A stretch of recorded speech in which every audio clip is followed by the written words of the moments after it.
नमस्ते दोस्तों, फिर से स्वागत है आपका फैक्ट इन्फो नेटवर्क के एक नई वीडियो पे। और आइए जानते हैं कि आखिर कैसे होगी पृथ्वी के अंत की शुरुआत। लेकिन इससे पहले चैनल को सब्सक्राइब करना ना भूलें।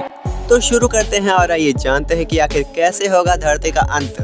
दोस्तों, पिछले 50 करोड़ वर्षों में हमारे ग्रह ने कुल 5 बार जीवों की विशाल महाविलुप्ति देखी है। और इसी विलुप्ति में पृथ्वी की कुल 90% प्रजातियां इस महाविनाश में विलुप्त हो चुकी हैं, जिनमें से अधिकांश घटनाएं एक सुपर कॉन्टिनेंट के निर्माण के साथ मेल खाती हैं, जहां पृथ्वी की टेक्टोनिक प्लेटें धीरे धीरे एक साथ आती हैं और संयोजित हो जाती हैं। जहां वैज्ञानिकों का अनुमान है कि पृथ्वी के महाद्वीप अगले 25 करोड़ साल में फिर से एक बार मिलेंगे, जहां ये फिर से सुपर कॉन्टिनेंट बनाएंगे, जिसे पेंजिया अल्टीमा नाम दिया जाएगा।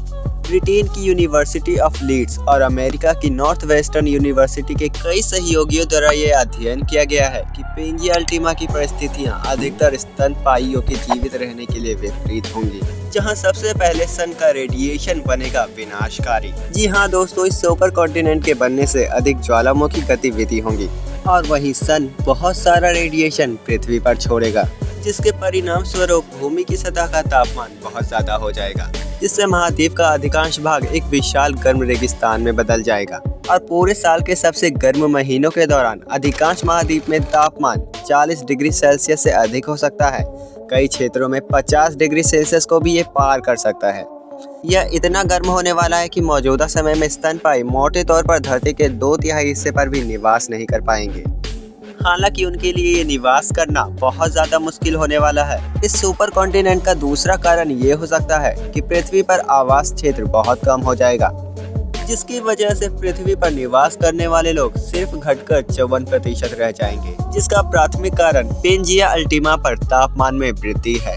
रिपोर्ट के आकलन के अनुसार ये संकेत मिलता है कि जब पेंजिया अल्टीमा पर पूर्ण रूप से निर्माण हो जाएगा तो सूर्य की चमक आज की अपेक्षा वहां 2.5% ज्यादा होगी, जिसकी वजह से पृथ्वी का 1/4 हिस्सा रहने योग्य ही नहीं रहेगा।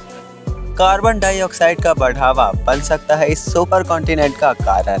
पेंजिया अल्टीमा के निर्माण के दौरान वायुमंडल में कार्बन डाइऑक्साइड के स्तर को लेकर यह अनिश्चितता बनी हुई है कि CO2 का कंसंट्रेशन वायुमंडल में बढ़कर 613 पार्ट्स पर मिलियन यानी कि ppm तक पहुंच जाएगा, जो कि वर्तमान समय में 420 ppm है।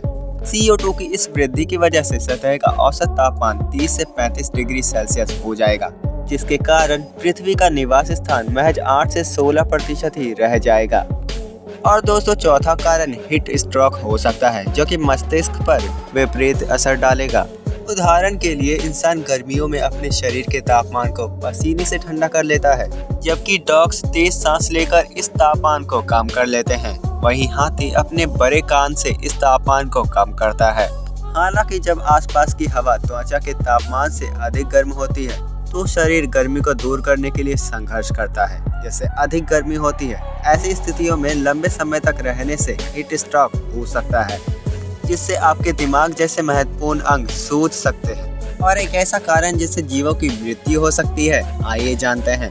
दोस्तों, अब तक हमने जो भी कारण पढ़े उन सब में एक सबसे बड़ा कारण पृथ्वी का तापमान ही होगा। क्योंकि दोस्तों, अगर आप सिर्फ 6 घंटे तक ही ऐसे तापमान के संपर्क में रहें, चाहे आप छाया में हो या फिर पंखे के नीचे, फिर भी आपकी मृत्यु हो सकती है।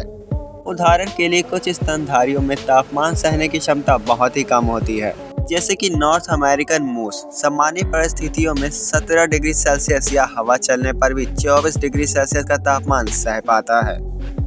तो दोस्तों, अभी तक हमने कुछ ऐसे कारण पढ़े जो कि सुपर कॉन्टिनेंट के द्वारा पृथ्वी के अंत का एक हिस्सा है, जिसको वैज्ञानिकों द्वारा आकलन किया गया है। हालांकि ऐसे बहुत से कारण हैं जो कि पृथ्वी के अंत का कारण बन सकती है, और भविष्य की परिस्थितियाँ कौन जानता है। दोस्तों, फिलहाल के लिए ये वीडियो यहीं एंड करते हैं। और अगर दोस्तों आपको ये वीडियो पसंद आई तो प्लीज़ इस चैनल को सब्सक्राइब जरूर करें एंड इसे एक लाइक, शेयर और कमेंट जरूर दें। आपका बहुत धन्यवाद इस वीडियो को देखने के लिए।